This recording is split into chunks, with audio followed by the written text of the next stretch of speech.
Coverage of the 26th annual meeting of the ASMBS is sponsored by Allergan, makers of the Lap-Band AP system.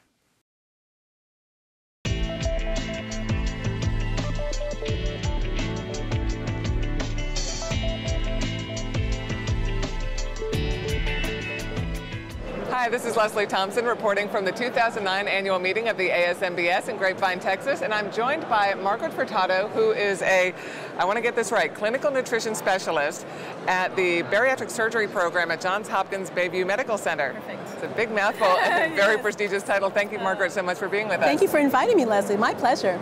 Well, eating after any type of weight loss surgery is a whole new game for bariatric patients. And I understand you have a cookbook and you've got another cookbook on the way. Tell me first about the one that is out right now, what it's called and what's entailed, because it's pretty interesting. Okay, thank you. It's called Recipes for Life After Weight Loss Surgery and Delicious Dishes for Nourishing the New You. So always emphasizing, and my whole point of the book was for them to feel like people and not patients, you know, and not feel like they were on a diet all the time. So I have, about 180 different recipes I co-wrote with a chef friend of mine, and they have all the nutrition analysis, but I have things for parties, going out, appetizers. It's a life, you're not going to be dieting, and diets don't work. It's a new lifestyle.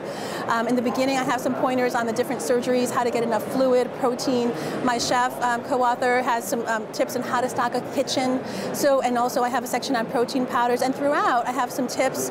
My co-author has tips about how to increase protein, how to increase just the ease of cooking, especially with busy lifestyles. So I really want them to feel like people and not patients. Mm-hmm. And how important is that nutritional supplementation and focusing on protein and things like that for the different procedure types? It's absolutely key. Of course, with duodenal switch, the malabsorptive surgery, you need up to 120 grams of protein, sometimes more, and we always individualize it. You need at least 60 grams on average protein a day, regardless of which surgery you had. So that's 3 decks of cards with the meat, chicken, or fish, and how many are able to eat that right after surgery. So I really emphasize high-quality protein supplements. We had a wonderful speaker, Dr. Mary Litchford, talk about protein quality, protein scores, and I've incorporated that into my next book coming out in the fall, and in terms of how to really spot a good high-quality protein supplement. And I bring the ones that are not high-quality to the post-op groups too, and say, don't do this one, do this one, or these types.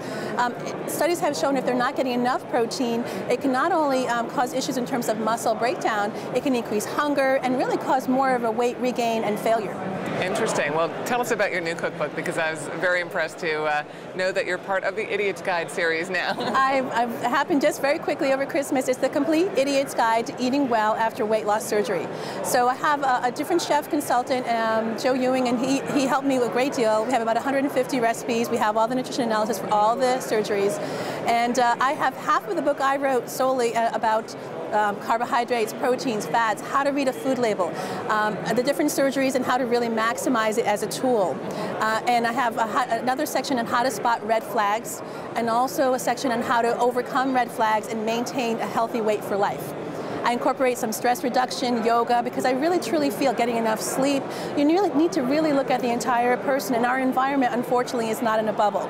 So if we can help them, if I can help in any way, I have a whole list of resources for acupuncture, yoga, meditation, and other resources to hopefully round out the whole picture. Mm-hmm. Well, tell me about some of the red flags. What are maybe the top 3 that people might want to keep? Well, sure, disordered eating, skipping meals, and I tell them all the time, it's very likely, especially if you had, say, gastric bypass or more involved surgery, to not feel hungry for 6 to 9, even 9 months or longer.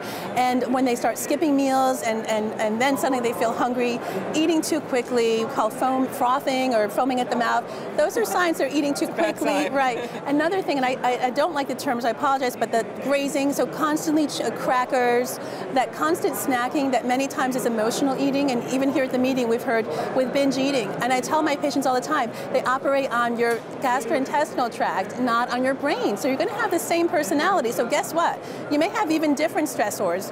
You may have people jealous of you, partners. Up to 1/3 of marriages break up after surgery. So it's not like your life is going to be perfect. Please don't go off antidepressant medication. It's not, please. You really want to make sure you have a total support and don't have unrealistic expectations. So also lack of sleep, not taking care of stress, and that constant snacking, the emotional eating, not doing food logs. So the accountability really helps to kind of halt the issues in the bud and coming to post-op groups. But definitely disordered eating, skipping meals, not getting enough sleep, having unrealistic weight expectations and feeling depressed, stopping antidepressant medications, and they get into the whole cascade, missing appointments, and we call and reach out to them. Because we certainly can spot the red flags. Excellent. Well, Margaret, this has been tremendously helpful and insightful. And so give us the names of both your cookbooks again. I know one is out, one's coming out. Recipes for Life After Weight Loss Surgery, Delicious Dishes for Nourishing the New You, came out in February of 2007. It's available online and bookstores. And the new one coming out this fall is The Complete Idiot's Guide to Eating Well After Weight Loss Surgery. Well, thank you so much. Thank you. And guys, you've got the titles of the cookbooks, delicious and nutritious. Eating after bariatric surgery can be fun. Make sure you take care of yourself. I'm Leslie Thompson for the Weight Loss Surgery Channel.